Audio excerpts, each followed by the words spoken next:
Online class start हुए।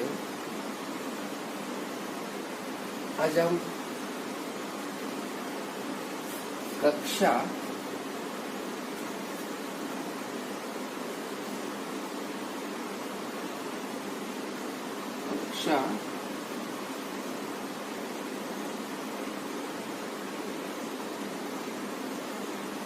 Ninth class FN इस first language यानी कक्षा नाइन्थ फर्स्ट लैंग्वेज प्रथम भाषा हिंदी का आज हम पाठ पढ़ने जा रहे हैं।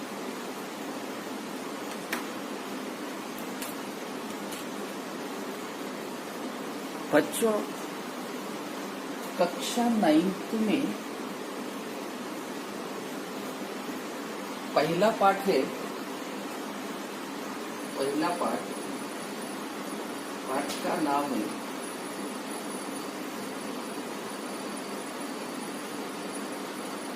कबीर। पाठ का नाम है कबीर। कबीर की साखिया में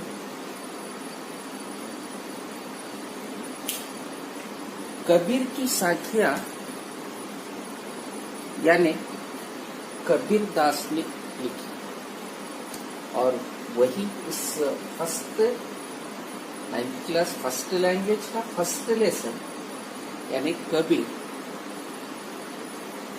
और ये कबीर दास जी ने लिखे हैं।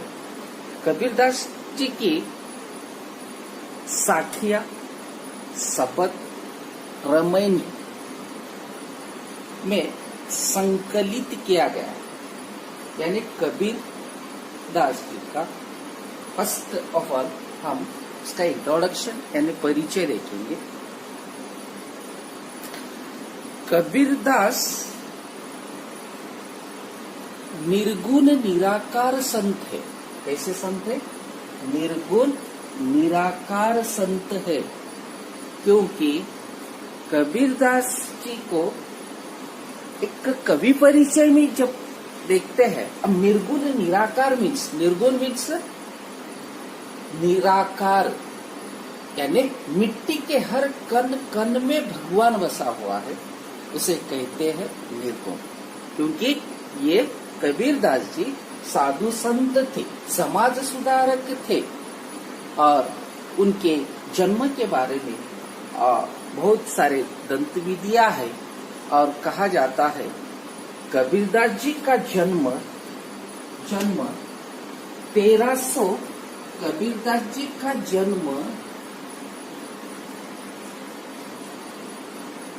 1398 यानी 1398 में हुआ, ऐसा कहा जाता है। और उनका जो मृत्यु है यानी उनका निधन 1518 यानी 1518 को कहा जाता है। तो कबीर दास जी का जन्म उत्तर प्रदेश में काशी गांव में हुआ और एक विधवा ब्राह्मणी के ये पुत्र थे। लोकलाज के लिए उन्हें नदी में छोड़ दिया और जुल्हा दंपत्ति नीरू और नीमा ने उनका, जुल्हा मीन्स बुनने वाला का व्यवसाय करने वाले को जुल्हा बोलते, और उस जुल्हा दंपत्ति ने नीरू और नीमा ने उसका पालन पोषण किया। क्योंकि ये कबीर दास जी कभी विधिवत शिक्षा प्राप्त नहीं की। विधिवत शिक्षा मीन्स टाइम टेबल के अनुसार जाना स्कूल में, ऐसा कभी नहीं किया। पर्यटन, सत्संग, अनुभव के माध्यम से उन्हें शिक्षा प्रदान की है। पर्यटन, सत्संग और अनुभव के मार्ग से शिक्षा प्राप्त की गई है। और उनकी उस पर्यटन से क्या होता है कि एक जगह की दूसरी जगह जाना, दूसरी जगह पे तीसरी जगह जाना, तो उनकी रचनाओं की जो भाषा शैली है उनकी रचनाओं की भाषा है ये सधुकुड़ी है। सधुकुड़ी का मतलब ये है कि जन मान की भाषा, बोली भाषा, और इस बोली भाषा का किया जाता है। सधुकुड़ी भाषा में सर्वसामान्य भाषा, और इस भाषा में उनकी रचनाएं की गई है, और उनकी रचनाएं में बीजक गुरु ग्रंथ साहिब इसमें दिखाई देती है, और ऐसा लगता है कि ये विधिवत शिक्षा प्राप्त नहीं किए, लेकिन वो एक अच्छे साधु संत थे, अच्छे समाज सुधारक थे, एक पर्यटन सत्संग अनुभव के माध्यम से उसने शिक्षा प्राप्त की, और अपनी रचनाओं में सधुकुड़ी भाषा का उपयोग किया। तो एक अल्प सा परिचय पहले अपन कबीरदास जी के बारे में देख लेंगे, और उसके कबीरदास जी का अल्प सा परिचय देखते समय हम उनका जन्म कब हुआ। जन्म 1398 में हुआ, यानी 1398 में उनका जन्म हुआ। वह कहाँ पे हुआ उनका जन्म? उनका जन्म उत्तर प्रदेश में काशी में उनका जन्म हुआ। ये निर्गुण निराकार भक्ति शाखा के कवि थे। सत्संग पर्यटन अनुभव के माध्यम से उन्हें शिक्षा प्राप्त हुई थी। विधिवत शिक्षा उसने प्राप्त नहीं की थी, और ऐसा कहा जाता है कि उनका निधन 1518 यानी 1518 को उनका निधन हुआ। उनकी रचनाएं साखी, सबद और रमैन। तो आज हमें 9th क्लास में साखी और सबद के बारे में पढ़ना है। लेकिन ये समाज सुधारक साधु संत थे कबीरदास जी। उनका जन्म 1398, वह उनकी विधिवत शिक्षा प्राप्त नहीं हुई थी, और ऐसा कहा जाता है कि जुलाहा दंपति ने, नीरू और नीमा ने उनका पालन पोषण किया था, और उनके बारे में, क्योंकि भयाडंबर आडंबर के बारे में उन्हें एक हंत थी, और उसका खंडन करने की कोशिश कबीरदास जी ने की है। और उनकी जो रचनाएं है, उनकी रचनाएं बीजक नाम गुरु ग्रंथ साहिबा में संकलित है। गुरु ग्रंथ साहिबा बीजक, और उसने यानी उन्होंने एक संत के माध्यम से समाज को कुछ देने की कोशिश की है, और समाज को एक अच्छी तरह से शिक्षा प्राप्त करने की कोशिश की है। समाज सुधारक थे, और कभी की बहुत सारी संकलित रचनाएं हैं, उसमें ही उन्होंने, और ये जो साखी और सबद है, ये साखी का अर्थ, साखी, सबद और रमैनी, और साखी और सबद ये दोनों तो आज हमारे पोर्शन में है। तो साखी का मीनिंग है साखी, साखिया मीन्स बहुवचन, साखी मीन्स एक वचन, सबद मीन्स शब्द, शब्द मीन्स शब्द. मग कैसे शब्द? तत्व उपदेश शब्द. तत्व उपदेश शब्द कि उस शब्दों से कुछ ना कुछ ऐसा अर्थ निकल जाए, उसे ऐसे शब्द. और आज हम कबीर की और उनका अल्प सा परिचय देखिए. उनका जन्म कब हुआ, निधन कब हुआ, उनकी रचनाएं कौन कौन सी थी. लेकिन इन साखियों के माध्यम से लोगों को यानी क्या संदेश देना चाहते हैं. अब इस साखियों में इसने कहा है सच्चे ईश्वर भक्त की कसौटी क्या है, सज्जन संत के लक्षण क्या है, आडंबर भयाडंबर खंडन किस तरह से किया जाता है, और ज्ञान से मूर्खता किस तरह से कम हो जाती है. जैसे सूर्य उदय हुआ, अंधेरा चली गया, प्रकाश उजाला गया, और उसी तरह मनुष्य के मस्तिष्क में जब भी ज्ञानों का ज्ञान रूपी सूर्य उदय जब होता है, तब ये अंधकार, ये अंधविश्वास, वासना, मोह ये पूरे दूर हो जाती है. मीन्स बुराइयों का अंधकार हो जाता है और अच्छाइयों का सूर्य उदय हो जाता है. और इसी तरह कबीर की साखियों में बहुत सारे ऐसी. तो कबीर की हस्त पहली साखी हम देख लेंगे. और पहली साखी है.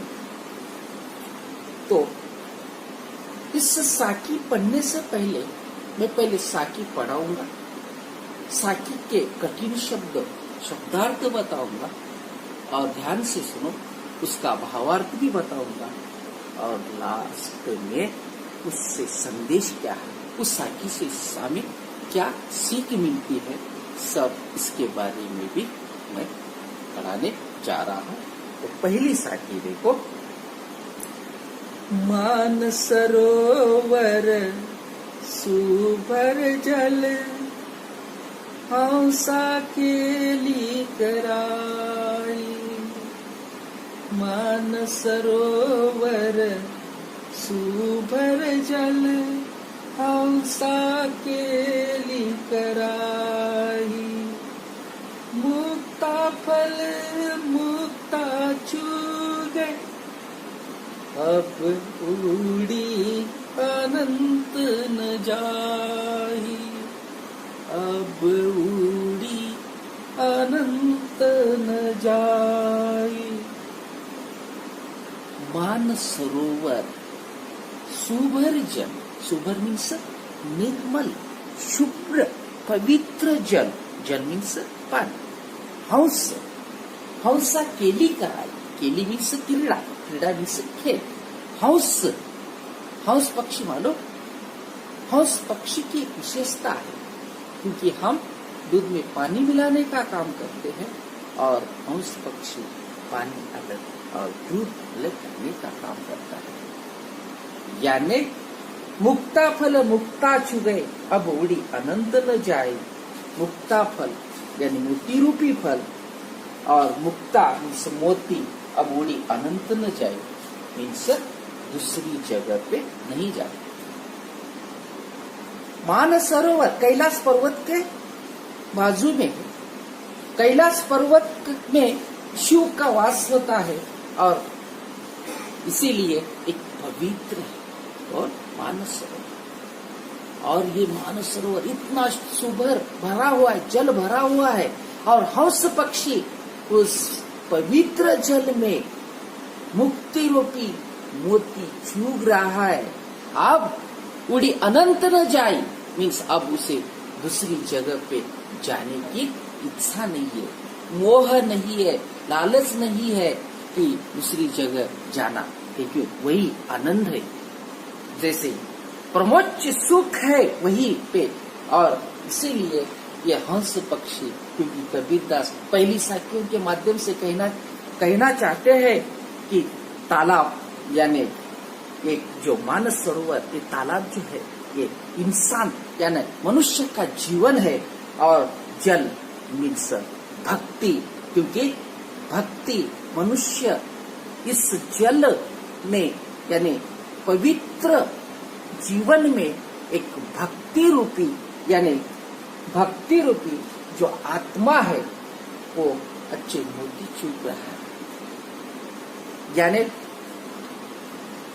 कबीरदास जी का कहना है ईश्वर रूपी भक्ति में मनुष्य जब आते हैं, ईश्वर भक्ति की लालसा होती है, तब मुक्ता फल यानी मोती रूपी मोती चूक, क्योंकि अनंत न जाए, दूसरी जगह पे जाने की इच्छा ही नहीं होती, वासना ही नहीं होती, मोह माया जाल में भी नहीं फंसता। और इसीलिए कहा गया है कि ईश्वर भक्ति यानी इसमें जो ईश्वर भक्ति में लीन हो जाता है वो अन्यत्र कहीं नहीं जाता। इसकी संदेश क्या है? जो ईश्वर भक्ति में लीन हो जाता है वो अन्यत्र यानी दूसरी जगह पे जाना उसे पसंद नहीं होता। जो ईश्वर भक्ति में, जैसे हंस पक्षी जैसे यानी मोती रूपी जो मोती चूकता है, उसे दूसरी जगह पे यानी तालाब छोड़ के, मानसरोवर छोड़ के कहीं जाने की इच्छा ही नहीं होती। उसी तरह ईश्वर भक्ति में होने वाला, ईश्वर भक्ति में एक ईश्वर भक्ति करने वाला मनुष्य, तब उसको भी आनंद मिलता है और कहीं जाने की उसकी इच्छा नहीं होती। ये पहली साखी का भावार्थ, उसकी शब्दार्थ और उसके एक संदेश। और दूसरी साखी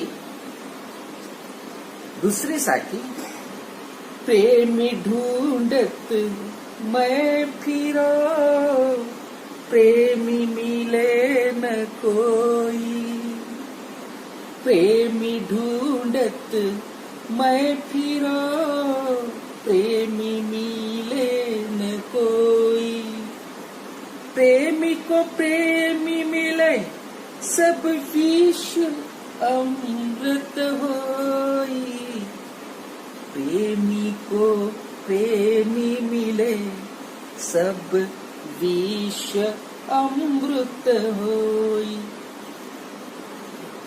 कबीरदास की दूसरी साखी प्रेमी मीन्स भक्त, ढूंढना मीन्स खोजना, ढूंढना मीन्स खोजना, और विष अमृत, विष मीन्स जहर, पॉइजन, अमृत, अमृत मीन्स अमृत एक मीठा यानी पीयूष जिसे बोलते हैं अमृत। प्रेमी ढूंढत मैं फिरो, कबीरदास जी कहते हैं, क्या कहते हैं? भक्ति के संबंध में कहते हैं कि मैं ईश्वर के प्रेमी को ढूंढता फिरता हूं, मैं इसके ईश्वर के प्रेमी को ढूंढते फिरता हूं, खोजते फिरता हूं, पर मुझे कोई सच्चा प्रेमी नहीं मिला। जब ईश्वर के प्रेम से प्रेमी मिलता है, तब यह विषय वासनाओं का सारा विष अमृत में बदल जाता है, क्योंकि उस समय ईश्वर प्रेमी प्रवाह फूट पड़ता है, भक्ति वासना को भी अमृत में बदल देती है। यही सच्चे प्रेमी की कसौटी है। प्रेमी मीन्स ईश्वर। जब एक प्रेमी दूसरे प्रेमी से मिलता है, यानी एक प्रेमी मीन्स भक्त, एक ईश्वर भक्त दूसरे ईश्वर भक्त को जब मिलता है, तो पूरी जीवन की जो ही वासनाएं है, लालसा है, मोह है, मायाजल है, ये पूरे दूर हो जाते हैं और एक परमोच्च परमात्मा का एक मिलन होता है। क्योंकि कहा जाता है अच्छाइयों के साथ अगर क्योंकि अच्छाइयों के साथ अगर हम रहने लगे तो हम भी अच्छे बन जाते हैं। उसी तरह कबीरदास जी कहना चाहते हैं कि ईश्वर भक्त को ईश्वर भक्त मिला तो वहाँ का जो भी बुरी वासनाएं हैं, जो बुरी आदतें हैं, ये बुरी वासनाओं एक अच्छा हो जाते हैं। यानी विष यानी जहर का अमृत में बदल हो जाता है। ये दूसरी साखी, और दूसरी साखियों के माध्यम से तब ये कहना चाहते हैं कि कबीर ने सच्चे प्रेमी की कसौटी बताई। सच्चे प्रेमी मीन्स ईश्वर की भक्ति करने वाला, प्रेमी मीन्स ईश्वर की भक्ति करने वाला, और उस प्रेमी यानी इस ईश्वर भक्ति की कसौटी क्या है, इसके बारे में यहाँ पे बताया गया है। यस, दो साखियां हो गई। तीसरी साखी, और तीसरी साखियों के माध्यम से ये कहना चाहते हैं कबीरदास जी। और तीसरी साखी मैं पढ़ने जा रहा हूं।